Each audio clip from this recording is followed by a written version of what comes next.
Sa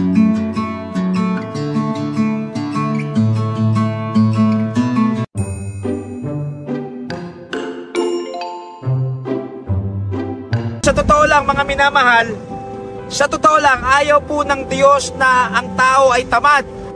Ngayon pagdating po sa katamaran, malinaw po ang bilin ni lalong-lalo na kung mga anak niya o mananampalataya. Ang hirap pong kasama sa buhay ng taong tamad. Pwedeng ang dating ay pabigat, pwedeng napaparatangan kang batugan, o kaya mapagsasabihan kang palamunin. So napakasakit po nun. Magandang araw po sa inyong lahat. Medyo mabigat ang laban namin dito sa aming kinalalagyan ngayon. Mainit, mahangin. Pero tuloy po ang ating pagbibideo, dagdag kaalaman at gabay sa ating pang-araw-araw na buhay. Ito po yung pangalawang video natin patungkol sa katamaran. Ngayon pagdating po sa katamaran, malinaw po ang bilin ni King Solomon.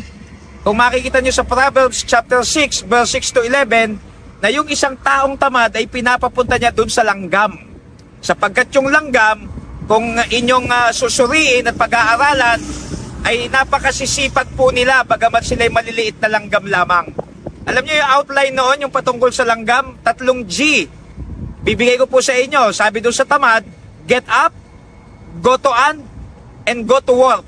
Get up, go to an, and go to work. Ngayon, sa totoo lang mga minamahal, sa totoo lang, ayaw po ng Diyos na ang tao ay tamad, lalong-lalo na kung mga anak niya o mananampalataya. Ang hirap pong kasama sa buhay ng taong tamad. Pwedeng ang dating ay pabigat, pwedeng napaparatangan kang batugan, o kaya mapagsasabihan kang palamunin. So napakasakit po nun, pero ayaw ng Diyos ng taong tamad. In fact, sa 2 Thessalonians chapter 3 verse 10, ito po ang sabi ni Apostle Paul.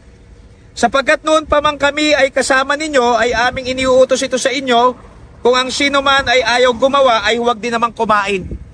Kaya kung ang tanong nyo, Pastor, kasalanan ba sa Diyos ang pagiging tamad? Yes! Ang sabi ni Apostol Pablo sa 2 Thessalonians 3:10, kung ayaw daw magtrabaho, huwag pakainin. Alam nyo, kung i-apply lang natin to sa pamilya natin, marami sa member of the family hindi kakain sa isang araw dahil sa sobrang katamaran. Ngayon, bago po ako magwakas, dahil maigsi lang naman ito, gumawa po ako ng acronym, galing po sa akin, sa tulong ng Diyos, gumawa ako ng acronym ng tamad. Ito po letter T, tamad letter T, tumatakas sa mga gawaing bahay. Yan ang T. Letter A, ayaw mauutusan. Ayaw mauutusan. Letter M ulit, makupad kumilos.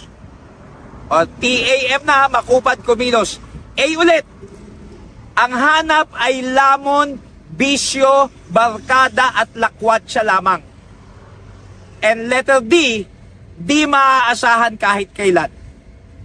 Alam nyo mga minamahal, kung tayo'y mga mananampalataya at maging sa sarili nating church, kung ang lalabasan ay ang Kristiyano, napakatatamad, ang pastor tamad, ang worker tamad, nako, wala tayong mararating, hindi lalago ang gawain, wala tayong patutunguhan. Kaya please, ang encouragement ko sa lahat ng mananampalataya kasama ako, patuloy tayong maging masipag para sa kaluwalhatian ng Panginoon.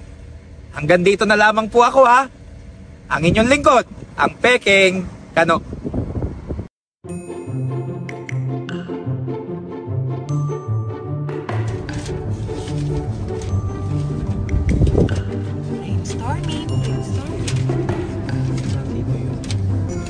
Hindi mga pakutan.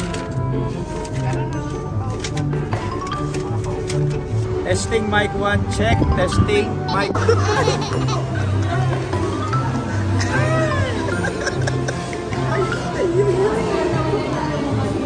Hindi ba makainin ko lahat yan?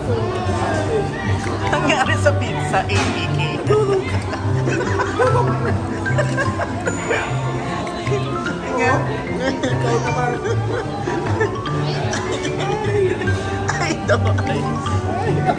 Ito po yung pizza. Tapos ayun po yung naging